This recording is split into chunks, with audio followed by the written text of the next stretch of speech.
Spidey! Who? Spider-Man! You were expecting maybe the man from Uncle?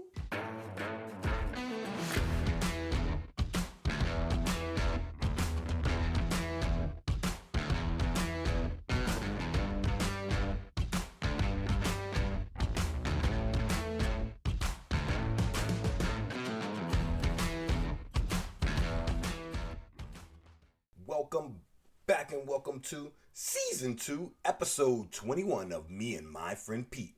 Another Donuts and Dimes production. The podcast where we explore all things the Amazing Spider-Man comic book series. I'm your host, Peter Parker's persnickety pal, Gerald. First and foremost, Happy New Year! We made it to another one. Kicking and screaming, we made it to another one. And Pete, well, new year, so he's making some new moves, whether he wants to or not. Harry's got a proposition, Gwen Stacy's got his mind and the dance floor, Flash has got a one-way ticket to Nam, and new Spider villain, the Shocker, the man's got a chip on his shoulder and the mindset of any good Spidey villain, namely, hustling backwards. And we've got me, we've got you, we've got, no further ado, we've got the Amazing Spider-Man, number 46, the Sinister Shocker. Hold on to your britches, bitch. Let's swing! Me and my best friend Pete, old adventures, new critiques. He spins webs, I spin yarns, kinda kooky, be forewarned. Look out, it's me and my friend Pete. The credits. We've got Stan the Man Lee writing. We've got Jazzy John Romita, that's the senior, on art. And lettering by Sam Goes Ham Rosen. This is the March 1967 issue. The cover. The cover of this one is simple and clean. Beneath our title, The Amazing Spider-Man, in white and red, we see our hero, head facing the floor, both feet behind him, off the ground, his hands out beneath him. He's swinging through the air with the greatest of ease. But no! Because vibration lines are surrounding him, letting us know he's struggling to grip his web line. And he's swinging on this web line in the foreground as our newest villain, both his fists raised, fires blast of lime green energy towards our hero. This guy, he's wearing a padded goldenrod suit with diamond patterns that run down his thighs, arms, chest, face, and he's got on a brown leotard that starts at the top of his thighs, runs up the sides of his torso and back, wraps around his shoulders and up his head where it meets in a point at the bridge of his nose, and plunges into a deep wide V where it meets a metal studded belt on his waist and a giant silver V for a buckle. And he's got white racing stripes running down his arms and sides of his legs, and brown gloves and brown boots, and two large metal gauntlets, one on each fist that extend from his forearm to the tips of his proximal phalanxes on his hands. Proximal phalanxes? Yeah, like the biggest bones in your fingers, proximal phalanxes. And where his knuckles are, he's got vents slitted into the gauntlets. Now, if you can picture all of that, you can picture my deep, deep shame when I tell you once upon a time, I thought this was the best costume in the villain game. Either way, he's letting those gauntlets go. Spidey's dodging and the energy shooting from the weapons is completely destroying the Doric column Spidey's swinging away from. In the background, there is a writing desk just in front of a bank teller's window, so if I ain't know any better, I'd say this guy was pulling a heist. In the screen caption box on the lower right of the page, Who says this isn't the Marvel age of vile new villains? You and Spidey are about to be jolted by the Sinister Shocker. let's get Into it. Page 1 opens to The Amazing Spider-Man in the usual goldenrod banner. Beneath this, in a large screen caption box in lovely large pink and purple lettering, we've got the title of this issue, The Sinister Shocker. And beneath this, we find Spidey, suited and booted. He's still got his left arm all bandaged up in a sling, still recovering from his bout with the lethal lizard. He's upside down, clinging for dear life. His right hand pressed against a gray brick wall that's shaking violently, according to all the action lines, bouncing around the building in our hero's body. There are bricks falling, I imagine glass falling from windows bursting, the works. We've got lights on in the windows of buildings in the background, letting us know evening has either set in or is fast approaching, and caption boxes telling us what's what. It starts out like any other normal day, for a neighborhood Spider-Man that is. While gingerly doing some friendly wall crawling, waiting for his injured arm to heal, Spidey suddenly feels the entire building shake as he is hurled from his precarious perch. Web yourself firmly to your seat, Spider-File, and be sure your mask on tight. This one's gonna knock you out of your tree. Spidey, of course, realizes the sheer walls vibrating, but wonders aloud, as he often does, both how and why. We turn the page. And page 2 opens to our hero gripping the uppermost rod of a lamppost as he flips end over end. He says he's heard of people shaking with fright, but a whole wall? Never. Crouched on top of the lamppost near the light in the next panel, he stares over his shoulder at the building that is now smoking, says he's going to set up his camera, and that his spidery curiosity is piqued. He's going to go have a look inside. Doing both in the gutter between panels, he swings through a smashed window to find the newest villain in his rogues gallery, the Shocker. The Shocker in his signature padded costume of goldenrod yellow and brown, silver gauntlets wrapping his wrists and knuckles. The man standing in front of an open safe and a briefcase filled with stacks of cash lays at his feet. This man is caught squarely in the act, prompting Spidey to shout, Well, looks like I'm just in time. Don't you know that safecrackers are bad guys? And bad guys always lose. Shocker screams, Spider-Man! in classic first appearance response. Well, I'm not Hubert Humphrey. And Quoted from Wikipedia. Hubert Horatio Humphrey Jr., May 27, 1911 to January 13, 1978, was an American politician and statesman who served as the 38th Vice President of the United States from 1965 to 1969. He twice served in the United States Senate representing Minnesota from 1949 to 1964 and 1971 to 1978.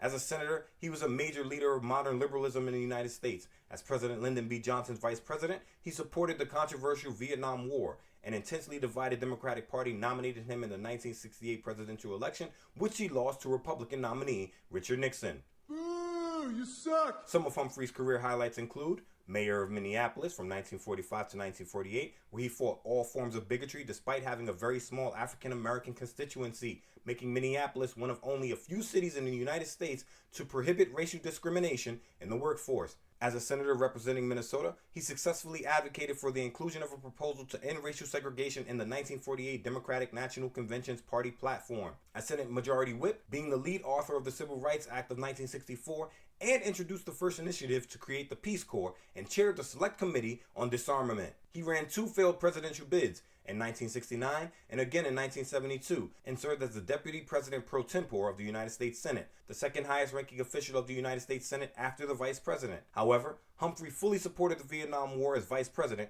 one of the most unjust in recent memory, and one Flash Thompson, if you recall, was just drafted into. An ugly blemish on his record to be sure. Humphrey gained a few accolades for his political career. In 1965, Humphrey was made an honorary life member of Alpha Phi Alpha, a historically African-American fraternity. In 1978, Humphrey received the U.S. Senator John Hines Award for Greatest Public Service by an elected or appointed official, an award given out annually by Jefferson Awards. He was awarded posthumously the Congressional Gold Medal on June 13, 1979, and the Presidential Medal of Freedom in 1980. There's a statue of him in front of the Minneapolis City Hall. Finally, his leading biographer, Arnold A. Offner, wrote, quote, Humphrey was a major force for nearly every important liberal policy initiative, putting civil rights on his party's and the nation's agenda in 1948 for decades to come. As senator, he proposed legislation to affect national health insurance for aid to poor nations, immigration and income tax reform, a Job Corps, the Peace Corps, the Arms Control and Disarmament Agency, and the path-breaking 1963 Limited Test Ban Treaty. He provided masterful stewardship of the historic 1964 Civil Rights Act through the Senate.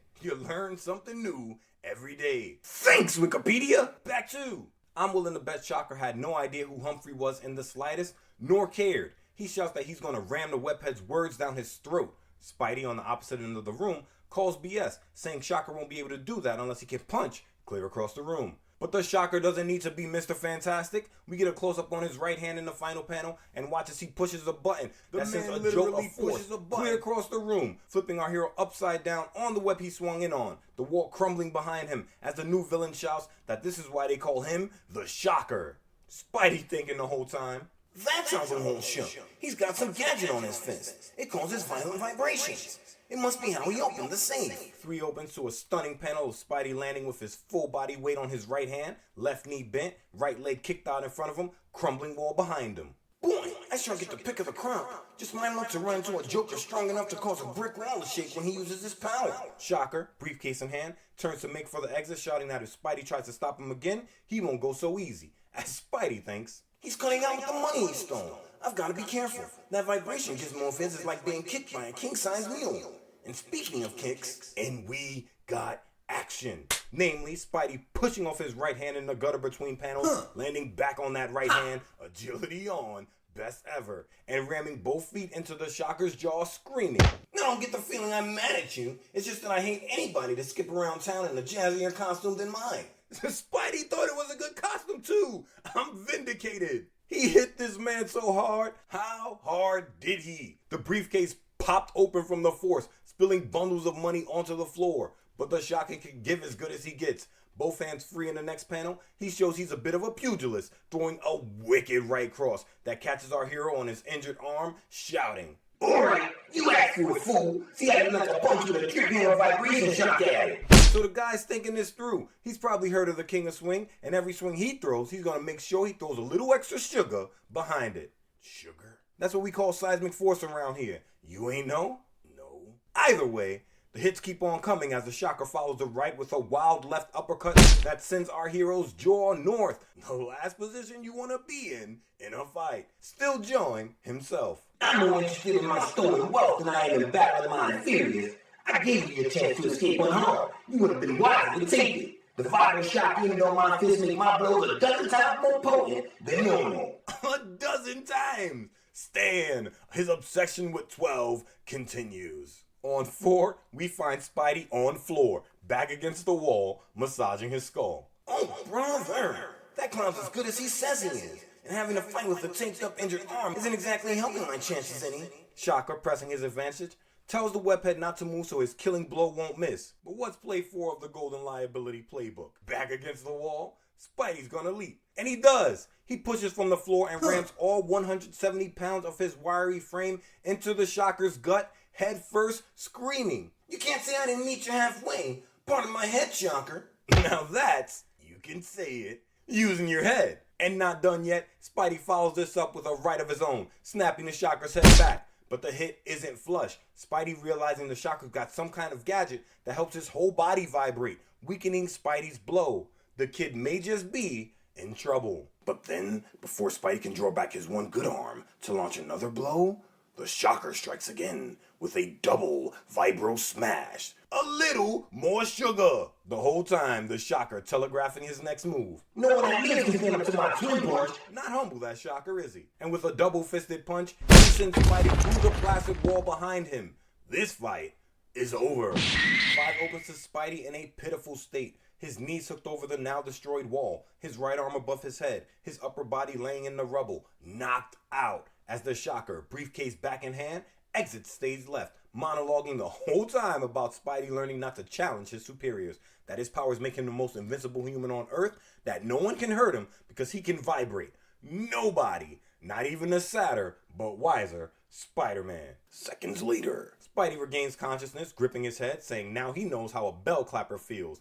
Get it? Cause his head's ringing. Realizing there's nothing to do here, he grabs his camera from the window he's left it webbed against, and the Shocker, nowhere in sight, crawls back through the window where he's come from. If he had a tail, I'd imagine it'd be between his legs. We watch him struggle to change it to his civvies using only one arm in the next panel, grabbing clothes from a web sack stuck to an alley wall, monologuing as only Peter Parker can. I guess things could have been worse. At least I'm lucky my arm wasn't hurt while I was acting like a part-time punching bag.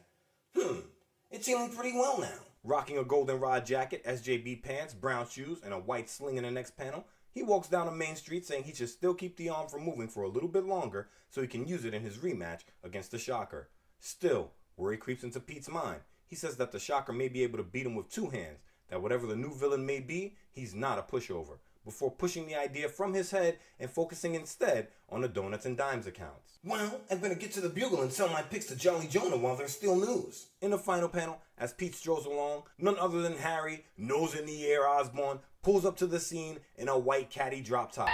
Stunting like his daddy, to be sure. He stops next to Pete, asking the kid if he needs a ride. Pete says if the guy is heading towards the Bugle, then of course he does. Harry says he's glad to, saying he's got an offer for Pete. As the two drive along the street to Open 6, Harry fills Pete in on this offer. Namely, that his dad just got him an apartment with 2, count them, 2 bedrooms. That if Pete wants, the 2 can share the apartment. That they'd have a ball. Pete says he'd love to, but he doesn't know if he could afford to rent right now. Harry, his privilege spilling all over the place, says Pete isn't listening correctly. That neither of them will be paying. Norman is handling the rent. He asks Pete again if he's game. Pete says he'd love to, but there's one thing he's got to do first. They pull up to 39th Street, 2nd Avenue, Midtown, limestone building. You can't miss it.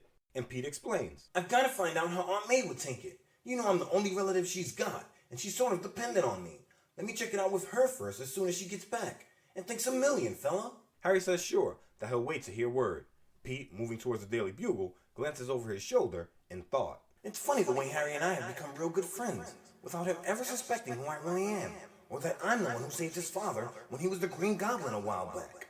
Oh yeah! In case this is your first episode, and you didn't know, Harry's father, Norman Osborn, is aka the Green Goblin, one of, if not Spidey's, greatest villains. That doesn't matter now though. Harry, waving goodbye to Pete, shouts see you later before adding that the next time Pete gets together with Mary Jane, he'll call Gwen and they can double date. Pete shouts you know it, but turns towards the Daily Bugle, his thoughts racing. He's sure been seeing a lot of Gwen lately. Now why should that bother me? I've hardly given her the time of day since MJ made the scene. Boy, sometimes I think the hardest thing in the world is for a fella to just know his own mind.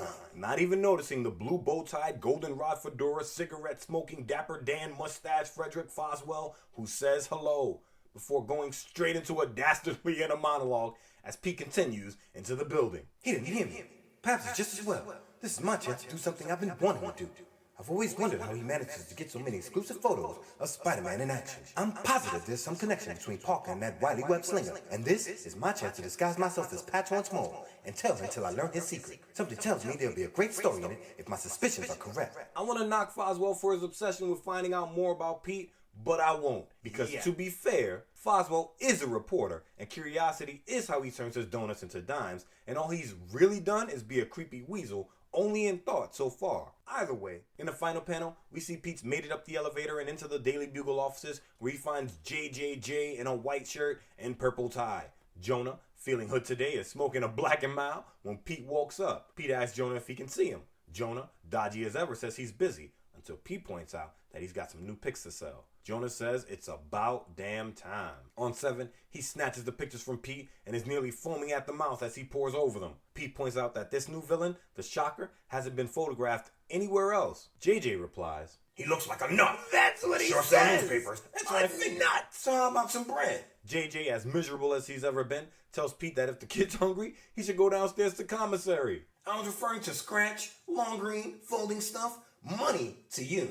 JJ, as if he's built a stellar reputation for being fair in his negotiations, asks if Pete doesn't trust him. When Pete says a question like that can ruin relationships, JJ starts tirading. Slamming his fist on a desk, he shouts, All right, you young Shylock, I'll have Betty Brant get you a check. Miss Brant, where in blazes is that girl? Pete's like Crimea River.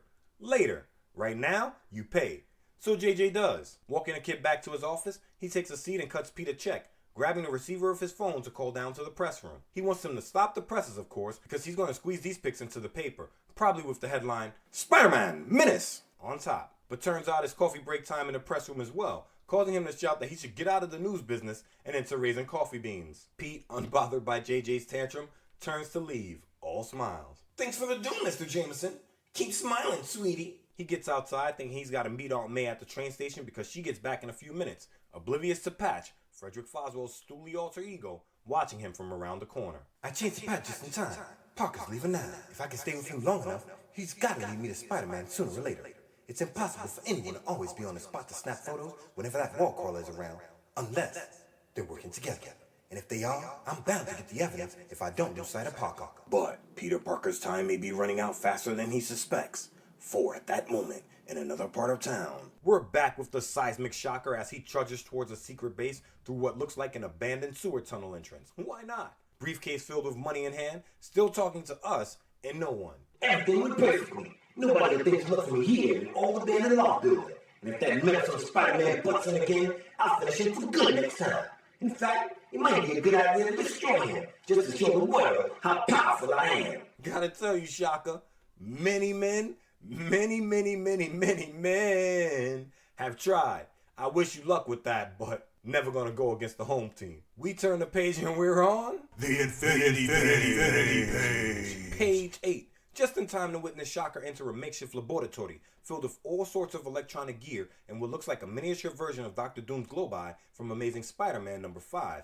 Shocker probably got it off the 616 black market, same place Chameleon gets his mask, who knows? And he's screaming that it's time to check the results of his hard day's work. He pops the briefcase open in the next panel, and we find out he's made, quote, hundreds and hundreds of greenbacks. He says this is what he dreamed of in the old days. Man said hundreds and hundreds. This has got to be the smallest haul by a new big bad. He's establishing himself as the perfect working class villain.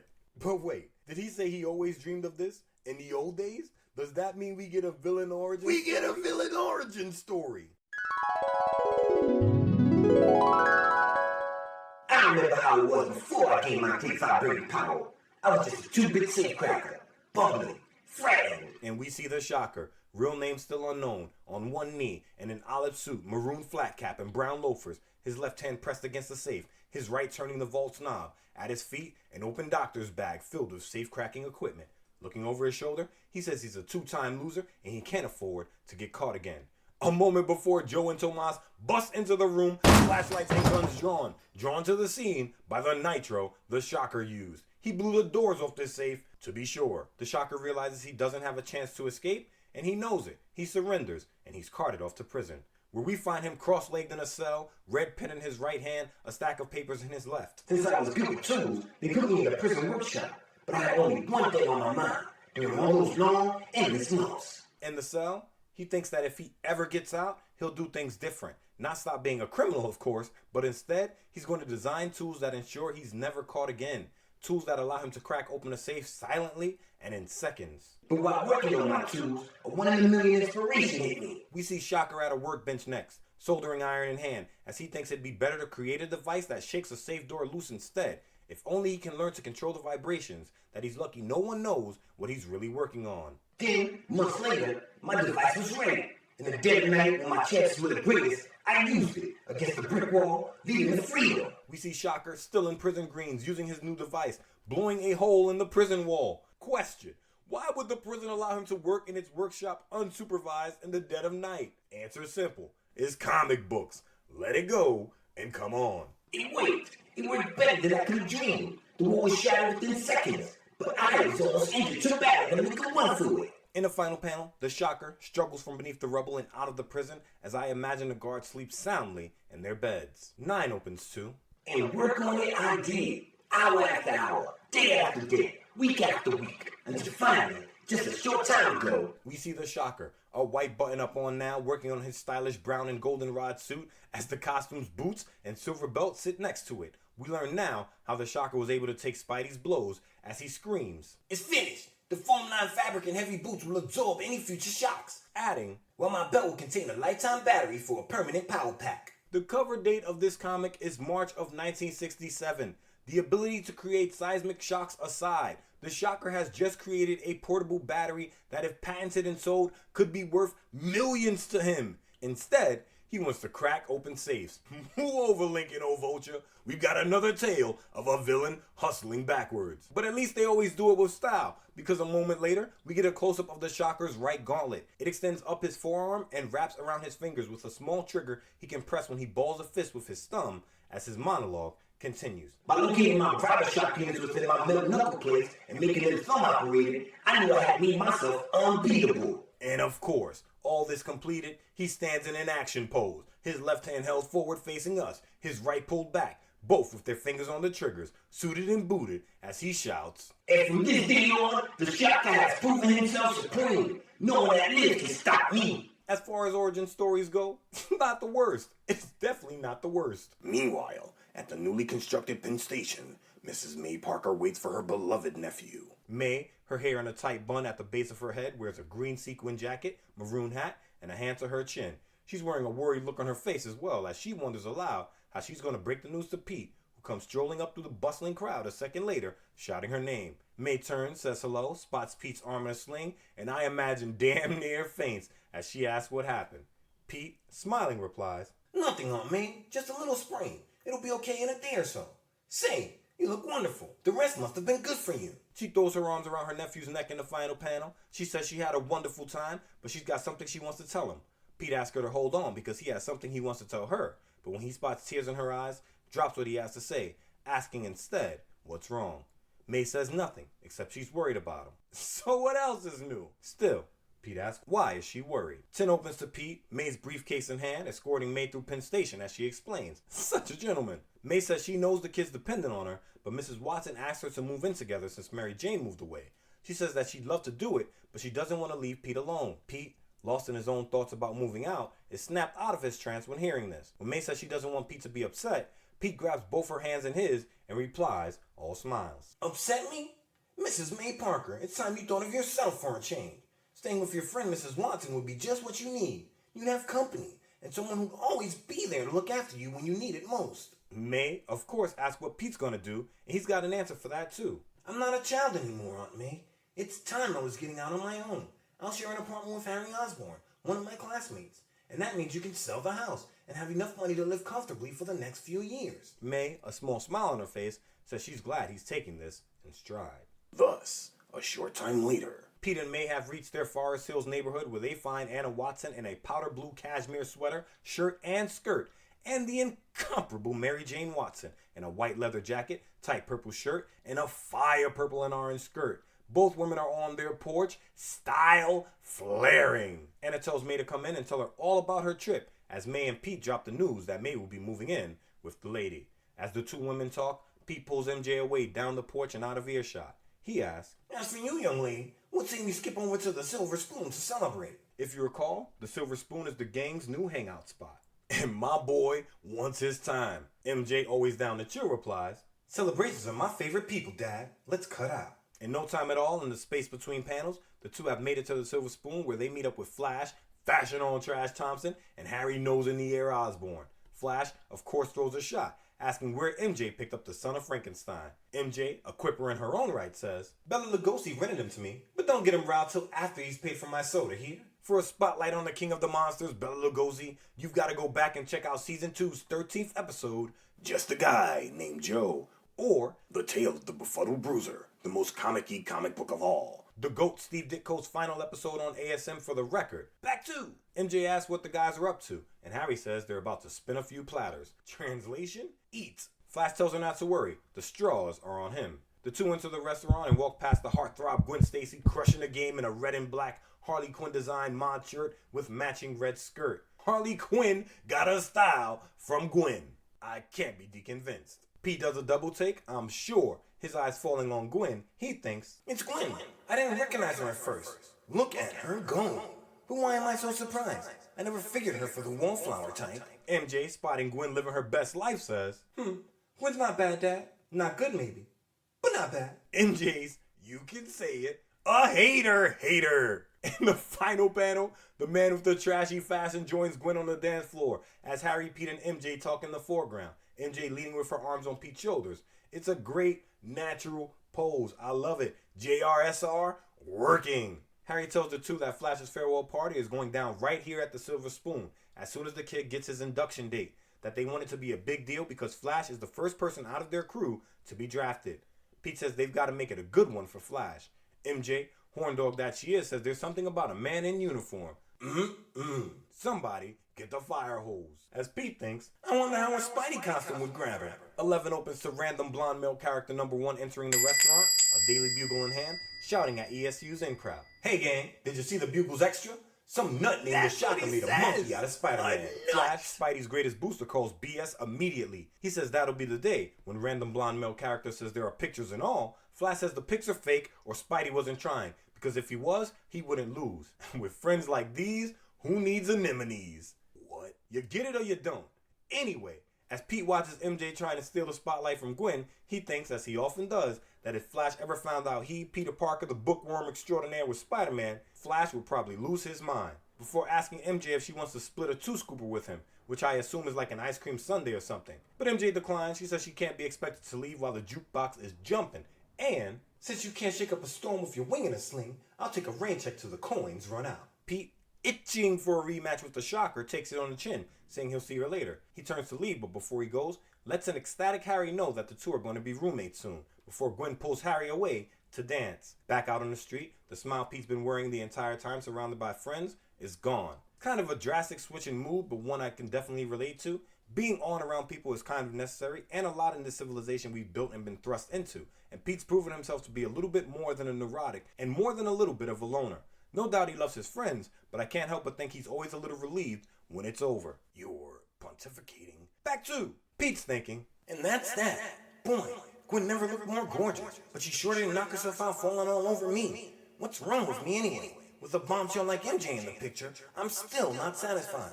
It's just that there's something about Gwen that sinks me. Or is it because she's more hard to get? Nuts. Next thing I'll be riding with Dear Abby. Nuts. Switch to Spidey and do some web swinging. The kid is again struggling with good problems. And a bad one on his tail as we see the stoolie Patch, cigarette in his lips, eye patch on, well, his eye, that's why they call him Patch, tailing Pete into an alleyway, a slight smile on his lips as he thinks, Parker looks like he's out for more than just an evening stroll.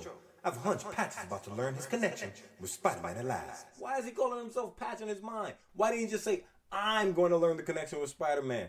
This guy's a loony. And then, exactly 60 silent seconds later, Spidey, suited and booted, seated on the sheer wall of the alley, has his Spidey sense activate. Patch wonders what happened to Peter Parker. Spidey realizes someone's watching him. Uh-oh, my spider sense is tingling like mad. Someone's watching. It's Patch, the stool pigeon. If he saw me once in here as Peter Parker, and sees me now as Spidey, he won't have to be an Einstein to dig my secret. I gotta think of something, but fast. And Foswell? Foswell, you're a fat-headed, feeble-minded fool. Here I've been wondering where Parker went to, and the answer's been staring me in the face all the time. I should have guessed it. He didn't go anywhere. Parker is Spider-Man, and I'm the only one who knows it. He's just figured out Blue's Clues! but then the startled Patch suddenly hears. As Patch stares at the alley corner, we get a whole conversation unfolding on the other side between two people we don't see. Hi, Spidey. No wonder I couldn't find you, hiding up in the shadows like that. Parker, I told you to meet me here because I'm going after the shark tonight. Get your camera loaded and wait for my call. Got it? You can count on me, Spidey. Patch, baffled, thinks, Two voices. One, Parker, and the other Spider-Man. Then, I was wrong. but hold on! Patch has had conversations with Spider-Man multiple times, conversations with Peter multiple times, and I was never under the impression Spidey hid his voice, so I gotta call bullshit. Fine, I'm letting go. I'm coming on. On 12, Spider-Pete throws his voice, continuing to throw Patch off his trail. Lucky for him, he thinks, that he can achieve all this simply by raising and lowering his mask. He gazoon-tights into his civvies in the space between panels, thinking, Now for a quick change while I keep talking. Good old spider speed. I couldn't do this without it. before his plan gets even deeper. In the next panel, he attaches web lines to his Spidey costume's mask and waist, making it stand on its own, and continuing his conversation with no one. You didn't tell me where you're going, Spidey. Pete first pulled this trick in The Amazing Spider-Man number 25. Captured by J. Jonah Jameson. Or, The Kavorka Chronicles. Season 1's finale here on Me and My Friend Pete. Peter Parker, Puppeteer returns. Technically, I'm a marionette. Shut it, you. In the next panel, he's managed to get both arms of the costume in position like they're holding the web line above their head and pushes the puppet away from the wall, shouting, Nuts! He's always swinging off without answering. before thinking, Well, that's it. I'm not Brando, but I hope I acted good enough to fool my one-man audience. and Brando? Quoted from Wikipedia. Marlon Brando Jr., April 3rd, 1924 to July 1st, 2004, was an American actor and activist. Widely considered one of the greatest actors of the 20th century, he received numerous accolades throughout his career, which spanned 6 decades, including 2 Academy Awards, 2 Golden Globe Awards, 1 Cannes Films Festival Award, and 3 British Academy Film Awards.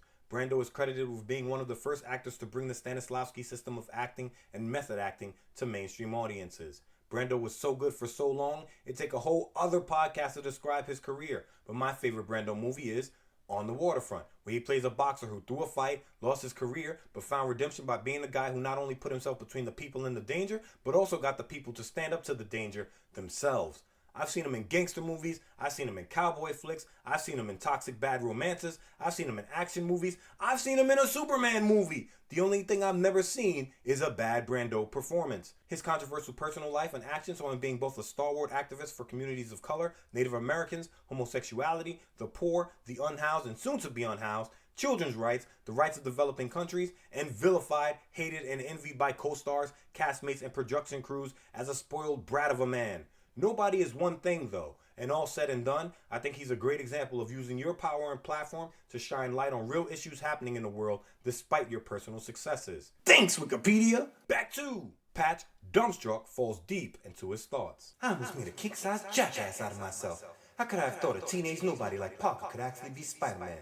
Well, anyway, I found out how the kid gets those exclusive photos. He's got a deal cooking with Spider-Man. The masked man tips him off when he's going into action, and then Parker splits the money he gets for the pics with Spidey. It still doesn't sound kosher, though. You think a guy like Spider-Man can make all the dough he wants. But why fight him? I saw him and heard him with my own ears. Pete watches Patch exit the alley, whistles a sigh of relief, thinking that was too close, but now that showtime's over, he's suited and booted in no time in the final panel, atop a roof, gripping his left wrist, shouting. I've about had it with that blame sling. My arm's still a little sore, but what the heck? Whoever heard of a swinging superhero babying himself? The kid's ready to swing off into the night, and I'm sure there's only one thing on his mind. Then get up! 13 opens to the hero clinging to a sheer wall, wondering how he's going to find the Shocker, before he notices a police officer heading to a call box beneath him. For all the youngins listening, call boxes used to be everywhere and were a way for cops to communicate out on the beat with one another before handheld walkie-talkies and increased radio transmission. Some still exist in NYC, but they are increasingly rare. This is 1967 though. They're everywhere. And Spidey just sends a web line behind the officer to see what's happening. And what's happening? That's right, Sarge. I got a report of trimmers near the Federal Reserve Bank. Better seal off the sector. It might be the Shocker. Call Shocker what you want, but don't call him the guy afraid of the big heist. Spidey's on the move, leaping over a chimney in the next panel, his right fist punching the air for no reason, screaming. Boy, if it had happened that easy in a movie, I'd say it was too phony. But for once, it'd be a pleasure not to waste half the night searching. The Federal Reserve is only a few blocks from here. He reaches the Federal Reserve, that's 33 Liberty Street, so you know we're in the financial district, and lands on the sheer wall of the building a split second before the whole building begins shaking. Hanging on for dear life, Spidey shouts, Okay, Shocker, round 2, coming up. Before entering into the bank and final panel through destroyed bay doors onto a balcony, making sure he announces himself to the Shocker, who's standing on a lower level. Thanks for leaving a home for me to enter through, pal. Shocker shouts, A voice behind me. Who?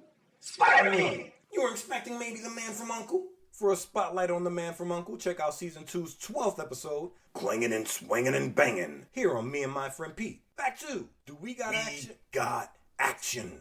Shocker lets his fist do the talking to Open 14, sending shockwaves, vibro shockwaves up towards our hero, obliterating the balcony, causing the pillars holding it up to collapse into giant concrete cylinders, causing Spidey to fall headfirst towards the marble floor of the Federal Reserve. But plummeting towards his demise is old hat for our hero, who thinking off his feet creates a web cushion to land on, breaking his fall. Shocker closes the gap between them, meeting Spidey through the smoke and falling debris in the next panel, shouting how he's gonna make sure Spidey doesn't interfere with him ever again. Too much talking though, not enough double tapping, because Spidey, reflexes on, best ever, kicks one of the columns towards the Shocker in the final panel, putting the pillar between himself and the danger. The Shocker shouting the whole time that he can handle one measly slab of concrete. And he does, obliterating the slab with a blast from both hands to Open 15, causing Spidey, still on his bum, to quip, Say, I bet you'd be a scream at a party. With a lampshade on your head. before leaping towards the villain with both fists outstretched. But I've got a couple of tricks of my own. Just stand there, sweetie, and I'll show you. Shocker admits Spidey is faster than he thought, but assures the webhead that he isn't moving, before clubbing our hero across the chest and jaw in the next panel, saying if the hero forgot that his powers make his punches stronger, he's happy to refresh Spidey's memory. Spidey eats those though, and in the final panel, both hands braced on the floor beneath him, his body crouched low in Russian squat dance maneuver 1, he hooks his right foot around the Shocker's left and kicks the villain square across the jaw, shouting, I'm not really used to playing the underdog, but give me time, son. I'll get the hang of it. Here's a little stunt that may amuse you. Try falling backwards while I've got my leg pressing against the back of your knee. Translation? Telegraph for Mr. Shocker. Spidey presses the attack, hopping from the floor over the Shocker's head in the space between pages, and 16 opens to our hero locking his fingers behind Shocker's neck in a full Nelson, shouting that this will make the Shocker change his ways. But the Shocker won't just be hemmed up. Don't say I didn't warn you, Spider-Man! He vibrates so hard the marble floor beneath their feet begins to crack. Spidey's grip loosens, and Shocker takes advantage, picking the hero up and hurling him down an escalator bank, screaming. To me, you're nothing more than a peppermint oil. Something to be dealt with quickly and disposed of before you can become too irritated. Now cool off somewhere and lick your wounds. I've still got a bench to ride. It's to note, Nowhere does it say that his costume gives him super strength, and Spidey usually comes in at 170 pounds. This dude picked Spidey up over his head and tossed him down this escalator bank. I think it's safe to say the Shocker's not new to overhead press. What are you talking about? It's called color commentary. Sue me. Back to Spidey and Freefall quips. I wish you hadn't said that. It makes me feel like one of those ailments they're always curing with aspirin on TV commercials. Before thinking, Spider Scum, if I ever needed you before, don't fail me now. and it doesn't. Agility on. 10 out of 10. He lands in a wobbly handstand, still trying to figure out ways to take down the Shocker, who at the top of the stairs witnesses the best agility this side of anything and lets loose with his gauntlets again, obliterating the spot Spidey's just managed to spring away from. And the hero has bounced off the ground into his Birkin, shouting. If you keep that up, Shocker, I'm liable to develop an insecurity complex. And considering what head drinkers cost nowadays, we can't let that happen, can we? I imagine the Shocker's thoroughly pissed at this point because he throws caution to the wind to open 17 and hurls his body down the stairs, both fists out in front of him. I'm through playing around. Here's where I rid myself of you forever. What's the cardinal rule of MMFP? Don't talk crap until you win. Because as the Shocker, no ability to fly whatsoever listed anywhere, comes soaring past, our hero in one fluid motion flips upside down, clinging to the ceiling with his feet, and crouched down shouts, Slow down, Tiger. I'm not going anywhere. But you are. before throwing a right fist that connects with the Shocker's side as the man bumbles past through the air. But you gotta respect the Shocker's understanding of his abilities, because he makes his whole body vibrate again, taking force from a blow that I'm sure would have crushed at least 3 ribs if he didn't have this power. But there's nothing accounting for gravity. And we turn the page to find the Shocker climbing to his feet on 18, having just smashed into a corner desk and concrete wall as Spidey flips back down to the floor. The Shocker has snapped.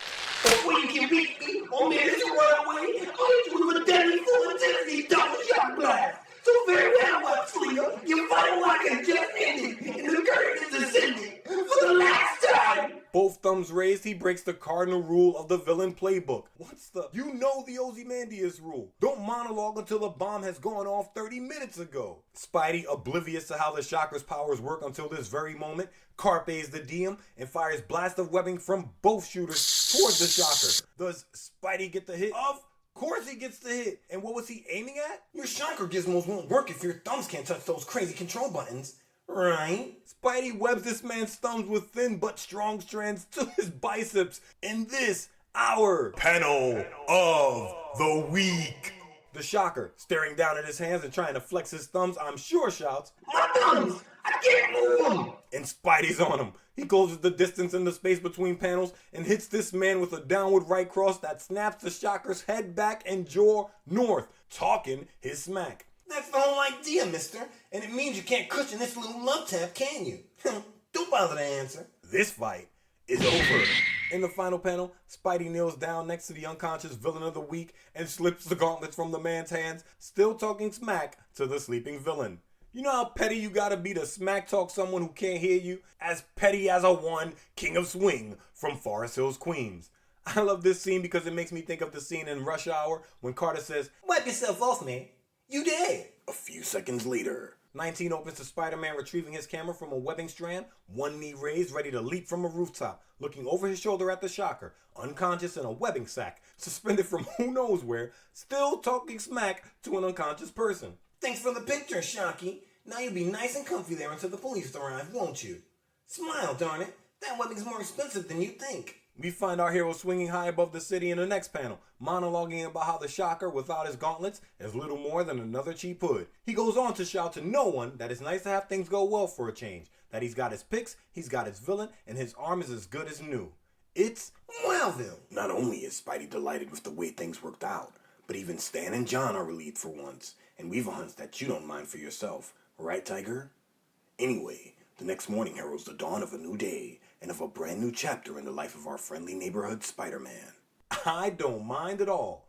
In the next panel, we see the Prince of Forest Hills waking up in his bedroom. Silk pajamas on, smiles on, excitement on, monologue Full throttle. I awoke even before the alarm went off. In fact, I've been waking up all night. I'm just too excited to sleep. Today's the day I pack my gear and move in with Harry.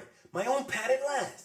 Gosh, I can hardly believe it. He's packed all of his gear in the gutter between panels and descends the stairs of his Forest Hills home in the next, a suitcase in each hand, a smile on his lips as he asks his Aunt May. Aunt May, is there anything I can do for you before I move? But he doesn't see the tears welling in her eyes, about to fall down her cheeks. She says she doesn't need anything, that Anna will drive her over to her new home. But, someone correct me if I'm wrong. Sure, I'll figure it out as I keep reading through this age, but I thought Anna and May were neighbors. Anna's gonna drive her next door? Either way, Pete's thinking this is hard, but for the best, that Anna and May is a good fit. The two will keep each other company. He puts his bags down and lifts his aunt's chin, looking into the woman who's as close to a mother as he's ever known's eyes in the final panel as Anna steps into the background, a handkerchief to her eyes. Now look, young lady, I don't want to see my best gal with tears in her eyes. And May starts pouring it on. Peter, dear, promise me you'll phone whenever you can, and come to visit when you have time. And take good care of yourself. Be sure to get enough sleep, and eat plenty of nourishing food. You know how fragile you are. Remember to wear your sweater when it's chilly. And don't get your feet wet. And be careful whom you choose for friends. I don't ever want my Peter to associate with roughnecks. Pete listens patiently. Then after telling May to stay pretty, avoid touch football and karate, he grabs his bags. And then, finally, On 20, in the foreground of the panel, Anna hugs May, rubbing her shoulders, telling the woman that she felt the same way when Mary Jane moved out, that this is why she's so happy May is moving in with her. May, a complete wreck in the moment, just wishes Pete's all right on his own. After all, he's all the family she has. And Pete, a suitcase in each hand, walks out the front door for his last time as the Prince of Forest Hills, his thoughts saccharine.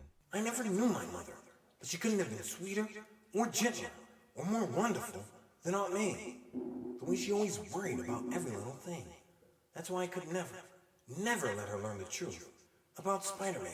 He hops on his motorbike in a space between panels and heads towards the city, thinking the woman worried about everything. a short time later, in a pleasant apartment building just a stone's throw away from campus. Harry opens the door to a fully furnished bachelor pad. We've got a mod-styled cabinet/counter in the back, orange on orange with diamond-shaped doors, some shrubbery in the corner, some shrubbery on that cabinet counter. We've got one of those standing lamps where there are lights jutting out at different directions you can adjust. We've got a glass coffee table with an ashtray on it, because Harry be blowing it down. And a divan sofa that really just looks like a futon with 3 pillows on it. It's a decent living room for 2 late teenagers, and Harry knows it. He welcomes Pete to the apartment, remarking that it isn't the Taj Mahal, but remember, they ain't paying rent. Pete loves it. He says, You mean, all this is ours? It's out of sight, Harry. And in living color, too. Before the two can have a real conversation, however, Harry tells Pete to make himself at home, that he's got someplace to be, and gets ghost. But, for long, lonely seconds after the door has closed behind the ebullient Harry, Peter Parker stands motionless, silently cloaked in his own somber thoughts. In the middle of the living room, spider symbol on at the bottom of his feet, both hands in his pockets, head down, Pete lets out all his woes to his new home's shadows, but surprisingly, only in his thoughts. I should be clicking my heels and doing cartwheels right now. I've finally gotten what I wanted. I'm on my own, at last, sharing a pad with a pal. So why this letdown feeling? Why this mood of depression that I can't seem to shake? Is it just a natural feeling of homesickness? Or is it something deeper? On that fateful day when I became Spider-Man, perhaps more than a physical change was wrong. Perhaps, in some strange, mysterious way, when I gained another identity, I lost the capacity for happiness. Drama King! But you gotta know, Pete, happiness is only a moment before you need more happiness. I think it's safe to say at this point the kid suffers from a nice steady bout of depression every now and again, and leaving his childhood home, the one place on earth where happiness was a continuous moment for so long, has him feeling the blues. C'est la vie, Pete, la vie. A final panel caption box closes the issue. Next, more powerful, more dangerous, more deadly than ever, the return of Kraven the Hunter. And we're out! Things are happening. Pete and Aunt May are out on their own. Flash is about to head off to Vietnam. Gwen Stacy and MJ jockeying for position in Pete's mind, neither one really caring if he wants them or not. And Pete's mind, as it often does, is racing towards depression. Oh, and we've got a new villain. The Shocker joins the Spider Rogues gallery as a straight-up jobber. I think it was a great way to show the guy wouldn't be the most serious of threats by having Spidey take him on with one arm from the start. If you've been keeping tallies, Spidey usually loses the first fight with a new villain before figuring out how to get them done in a rematch. If the kid was able to make it through with one arm, it's safe to say Shocker won't ever pose a real threat to Spidey in a one-on-one going forward. If we're ranking him as far as where he sits right now, Spidey took him with one arm. I'd say C+ to be sure. I enjoyed the fight scene in this one very much. JRSR was working, as he often did. I like the emotions pouring out of both May and Pete at the end of this one. Their bond really is such a huge part of what makes our friend who he is. You'll love to see it. And what do we see next episode? Marvel's apex predator of the deadliest game, Kraven the Hunter. And man, if you haven't played Spider-Man 2, you are missing out on an incredible iteration of the Hunter. Me? I ended the game on the hardest difficulty. I'm not saying I'm Spider-Man, I am saying you've never seen he and I in the same room together. I'm here right now. Shut it, you! Join us next time for The Amazing Spider-Man number 47. In the hands of the Hunter. That's the main episode this week. And that's true. That's the main episode, but there is more Me and My Friend Pete available for your listening pleasure right now. If you sign up to patreon.com/HSPP in the Keykeeper or High Council tiers, patrons have a vault filled with bonus episodes covering comic book stories from all over the multiverse of comic book universes. Next bonus episode, we're in the DC universe circa, well, all over the place because we're time hopping with the hero of tomorrow, today, Booster Gold. In Booster Gold Volume 2, Number 6, 52 pickup. Meet the Beatles. question. How far would you go to save the life of your best friend? Probably not as far as the hero of tomorrow. This is what happens when the superhero laughing stops playing nice and starts getting real. If you become a patron before ASM number 50, you'll receive a thank you gift from Me and My Friend Pete for being a patron during Season 2. Let's keep these good times rolling. You won't regret it. You got questions? Send them to meandmyfriendpete@gmail.com and I'll go digging for the answers. Follow us on Instagram at MNMFPete_podcast, and the panel of the week can be found at patreon.com/HSPP. Thank you so much to all our patrons. We couldn't do it without you, and we wouldn't want to if we could. All that said, that's all that said. Please like, please comment, please share, Leave a review please on iTunes, why don't you? And please think of the world and be true to yourself. That dusty trails are calling, so there's no use stalling, and you know the tagline for the people. With great power, come on, you know the rest.